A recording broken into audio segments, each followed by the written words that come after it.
mumwedzi wambudzi zvatinoita kana tiri mumwedzi wambudzi patasvika izvinezvi tichibva mumwedzi watiri kubva tinenge takupinda mumwedzi wambudzi unopinda murima. Kana tapinda murima macho zvinoreva kuti chivanhu chese chatinenge takuita mumwedzi wambudzi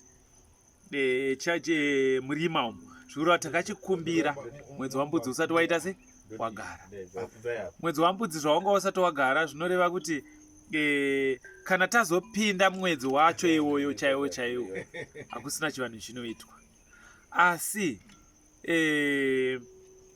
chese chakugona kuitwa chinofanira kunge chakumbirwa. Kana chisina kunge wakumbira mwedzi wambudzi chivanhu chese hachichaitwa. Pane zvimwe zvatogona kutsanangura tichiti akaba kuba kuya unenge wakatopira kare wozobva mukunge wakapira uchingozadzisa, nokuti shoko raunenge wakapira vaye vanogamuchira mashoko ekunge ekupira kana kuti akapirwa vanenge vasisipo, asi unenge wakungozadzisa chachirango chakuzadzisirwa vashayi.